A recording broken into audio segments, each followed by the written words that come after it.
अस्सलाम वालेकुम friends and welcome to history हमारे साथ। दोस्तों, वस्ती इलाकों में बगावत की आग भड़कने पर अंग्रेज़ अफसर हवास भागता हो गए थे, क्योंकि गवर्नर जनरल का agent George Patrick Lawrence Abu पहाड़ पर गर्मियां गुजार रहा था और डीसा तक गोरा फौज के दस्ते कहीं ना मिल सकते थे। देसी फौज भरोसे के काबिल न थी। तमाम इलाकों में बगावत होने लगी थी, हत्ता के दिसंबर 1858 में जोधपुर के कुछ बागी आबू पहाड़ पर भी पहुंच गए और गहरे कहर के अंधेरे में सोते हुए अंग्रेज़ों पर खिड़कियों में से अचानक गोलियां चलाना शुरू कर दी। उसी दौरान में अजमेर के राजा ने कस्बे भोपावर पर हमला कर दिया। यहाँ के अंग्रेज़ अगर कुछ एतमाद कर सकते थे तो वो फ़िरका भील की मुख्तसर सी फ़ौज पर था, मगर ये भील भी अपने हमवतन इनकलाबियों से लड़ने को तैयार न थे और रात के वक्त 20 के अलावा तमाम लोग गायब हो गए। अंग्रेज़ों ने राजा जब्बा के पास पनाह ली, मगर उसके अरब दस्तों ने उनकी मौत का मुतालबा किया। उनकी नाराज़गी और जोश व खरोश देखकर राजा ने हिफाजती दस्ते मुकर्रर किए और होलकर ने सवार भेजकर उन पनाह गुज़ी अंग्रेज़ों को निजात दी। दोस्तों, उस दौरान में डोरेंट बराबर बगावत को दबाने की तरकीबें सोच रहा था।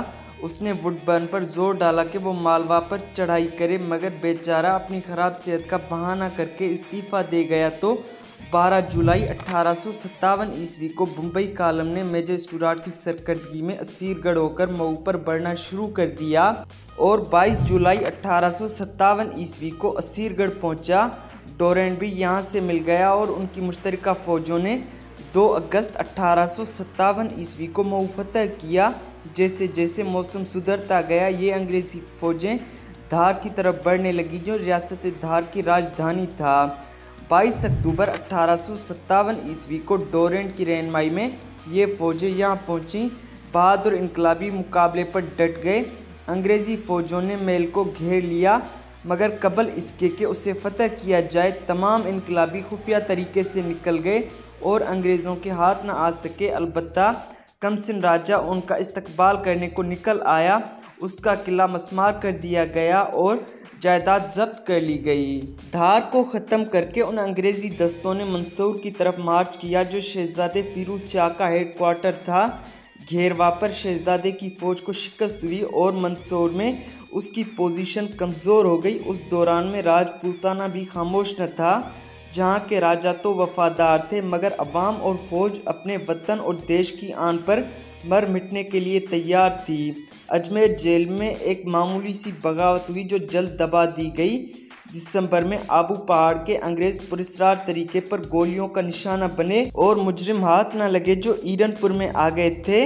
अंग्रेज़ों ने इंतहाई कोशिश की कि वो फ़िरका भील के लोगों को हिंदू मुस्लिम मुहिबान वतन के ख़िलाफ़ जंग पर आमादा कर दें, मगर भील, जो अंग्रेज़ों के वफादार थे, अपने उन आज़ादी पसंद बहादुरों का मुकाबला करने को आमादा न थे, जो अपना खून पानी की तरह बहा रहे थे। 30 मार्च 1858 ईस्वी को जब मुंबई से इमदादी दस्ते पहुंचे तो कोटे पर दोबारा कब्जा करके वफादार महाराव को बहाल कर दिया गया। दोस्तों, वस्ती इनसे निकलकर शहजादा लखनऊ पहुंचा था, लेकिन तारीखों के बारे में इख्तिलाफ है। मेलिसन का बयान है कि वो दिल्ली के करीब पहुंच गया और वहां शिकस्त होने पर दिल्ली से वापस आती हुई फ़ौजों के साथ मित्रा पहुंचा था और सूबेदार हीरा सिंह भी आकर मिल गया था। थॉम्पसन ने भी लिखा है कि वो दिल्ली आ गया था और बचकर निकल गया। जनवरी और फरवरी 1858 में इत्तला थी कि शहजादा झांसी में मौजूद है। उसने फरवरी में एक ऐलान जारी किया, जिसमें कहा गया था कि अंग्रेज़ों की शिकस्त में उन लोगों की वजह से देर हो रही है जिन्होंने अपने रहनुमाओं के अहकाम की तामील नहीं की और मासूम बच्चों और औरतों को कत्ल किया। हमें उन हरकत से बचना चाहिए और तब जिहाद का ऐलान करना चाहिए। मुझे यकीन है कि हम एक न एक दिन अंग्रेज़ों पर फतह पाएंगे। कैसरुल तवारीख में बताया गया है कि शहजादा मीवात और फर्रुखाबाद होता हुआ लखनऊ पहुंचा और हज़रत महल का मेहमान रहा।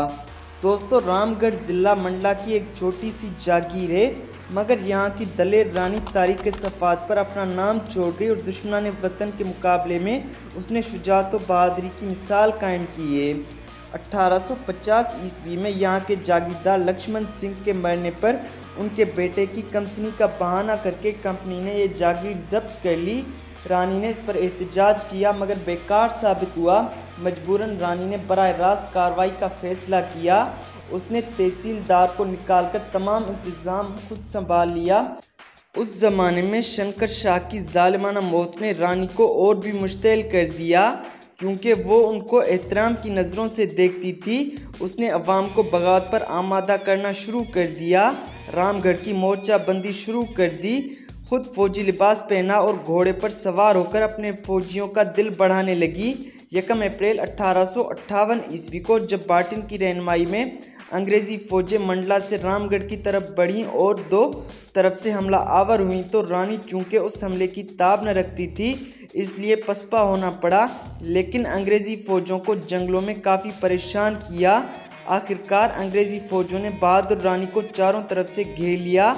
बचकर निकलना नामुमकिन था, मगर गयूर रानी दुश्मन के हाथों में जाने पर मौत को तरजीह देती थी।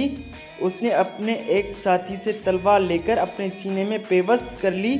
अंग्रेज़ी फ़ौजें जब करीब पहुंची तो रानी अपनी ज़िंदगी की आखिरी सांसें ले रही थी। दोस्तों, उम्मीद है आज की किस्त आपको पसंद आई होगी। अगर ये किस्त आपको पसंद आई हो तो वीडियो को लाइक और शेयर कर दें और चैनल को सब्सक्राइब कर दें, ताकि आने वाली हर किस्त का नोटिफिकेशन आपको बआसानी मिलता रहे। मिलते हैं अगली किस्त में, तब तक अपना बहुत ज़्यादा ख्याल रखिए। अल्लाह हाफिज़।